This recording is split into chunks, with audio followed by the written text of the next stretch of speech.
কয়েক বছর ধরে সৌদি আরব হয়ে উঠেছে বিশ্ব সিনেমার অন্যতম প্রাণকেন্দ্র। চলচ্চিত্রের ক্ষেত্রে সে দেশের সবচেয়ে বড় আয়োজন red sea international film festival ৫ December জেদ্দায় পর্দা উঠল উৎসবের চতুর্থ আসরের। সেখানে সৌদি আরব ছাড়াও থাকছে বিভিন্ন দেশের সিনেমা। সেই সাথে সাবা নিয়ে প্রথমবারের মতো অংশ নিচ্ছে বাংলাদেশ। এর আগে টরন্টো ও বুসানের মতো আন্তর্জাতিক উৎসব মাতিয়েছে সিনেমাটি। লোহিত সাগর পাড়ের দেশ সৌদি আরবের জেদ্দায় পর্দা উঠেছে সিনে বিশ্বের অন্যতম আকর্ষণ রেড সি আন্তর্জাতিক চলচ্চিত্র উৎসবের, যেখানে প্রতি বছর আন্তর্জাতিক তারকাদের উপস্থিতি ভিন্ন মাত্রা যোগ করে। এবার উৎসবে দেখা মিলবে লাল সবুজ পতাকার, কেননা প্রথমবারের মতো এই আসরে অংশ নিচ্ছে বাংলাদেশ।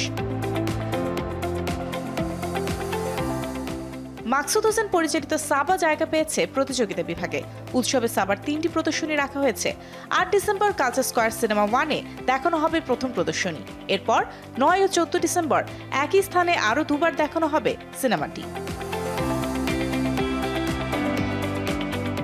দীর্ঘ ২১ বছর ধরে নির্মাণের সঙ্গে যুক্ত রয়েছেন মাকসুদ। এটি তার প্রথম পূর্ণদৈর্ঘ্য চলচ্চিত্র। অভিনেত্রী মেজাবিনেরও প্রথম সিনেমা এটি। সাবা সিনেমার গল্প সাবা এবং তার মাকে কেন্দ্র করে। মা মেয়ের সম্পর্কের মধ্যে আবির্ভাব ঘটে অঙ্কুর নামের এক তরুণের, যাকে কেন্দ্র করে সাবার জীবনের বাকপতল হয়।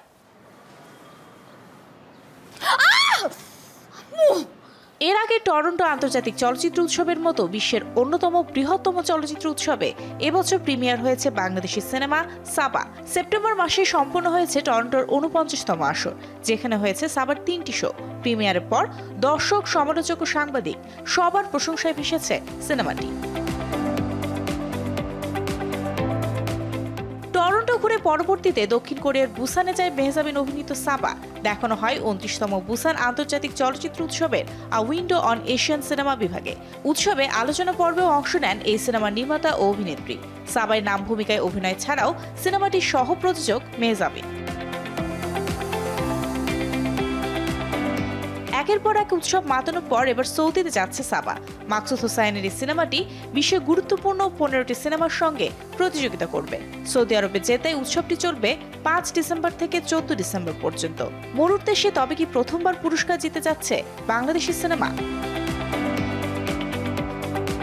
মারিয়া হোসেন, শোবিজ টুনাইট।